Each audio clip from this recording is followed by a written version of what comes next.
Hello and welcome to the third video in our sequence on British public health between 1800 and 1914. And our inquiry question today is, to what extent did British public health improve between 1867 and the late 1800s? And we've got four things we want to be able to do by the end of this session. Number one, describe the improvements that took place in this period. Number two, explain the reasons for those improvements. Number three, explain why there was some resistance. And number four, evaluate the changes. Say to what extent they did improve public health in Britain. Let's start with the 1867 Reform Act. The 1867 Reform Act gave some poor men the right to vote for the first time, which meant the government had got to start listening to them because those poorer men had the power to remove that government if the government didn't listen to them. It is important to remember, though, that the government is still made up of richer people, and it is still mainly richer people who can vote, which meant although the government wanted to appear to be responding to the demands of the poor, in reality they were doing as little as possible, as little as they could get away with, still believing in many of the ideas that underpin laissez-faire. There are some improvements though. In 1875, the Second Public Health Act is enacted. This is different from the first because it is compulsory. The government has got the power to force people to go along or comply with it. Its features are: all new houses must have running water in them. All new houses must meet new, stricter standards. Sanitary inspectors are appointed to check that local areas are hygienic enough for people to live in, and medical officers are appointed to check on the health of people living in those areas. Important thing to remember is that these improvements, although extremely good, were much better for newer houses. They didn't really apply to the older slums that had been built earlier in the Industrial Revolution, in which many people were still living. Prime Minister Benjamin Disraeli, between 1875 and 1876, he also enacts a number of laws designed to improve public health. The first of these is the Rivers Pollution Prevention Act, which forbids factories and areas from housing from flushing dangerous chemicals or raw sewage into rivers. The result, better health.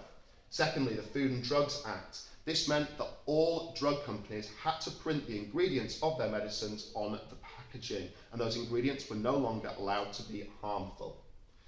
Number three, the Artisans' Dwellings Act gave local councils and areas the right to forcibly purchase areas of slum land, destroy it, and build new, more hygienic houses. Someone who took advantage of this law was Chamberlain. In Birmingham, between 1873 and 1876, he demolishes large areas of slums and replaces them with more hygienic, better constructed houses. The result, better health for the people who live in them. Looking at this development with particular interest were many rich capitalists owning factories and mills. And it occurs to them that healthier, happier workers could be a benefit to them because healthier, happier workers don't take as much time off sick and are stronger when they are at work, and therefore could potentially make these people more money. For this reason, and also maybe because they were nice people, they built model villages. These model villages were areas of well-constructed, healthy, hygienic housing, and often included leisure facilities too. Facilities such as libraries, music halls and theatres, going along with the better housing. The result of this, in these areas, better health for the workers. Now, given everything that we've discussed so far, again, we could be forgiven for thinking that things in Britain had improved dramatically and the problems of poverty could be consigned to the past. And that was certainly the attitude of many rich people at this time. Challenging that attitude were two men, Booth and Rowntree, who surveyed industrial cities to find out what impact all of these changes had really had on the people who lived in them. Booth was mainly focused on Birmingham, whereas Rowntree was mainly focused on York, but their results were the same.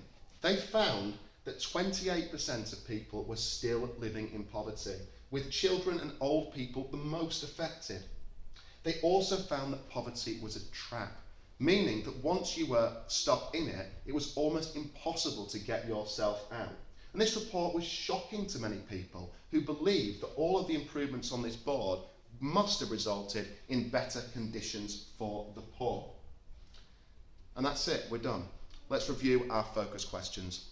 Can you now describe the improvements that took place during this period?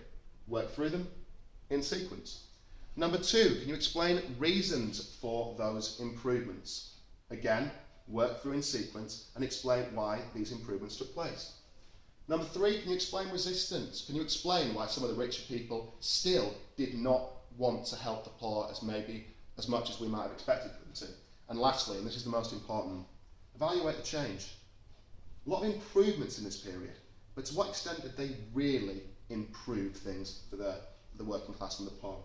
Use Booth's and Rowntree's reports to do this. Thank you very much for listening. More videos to follow.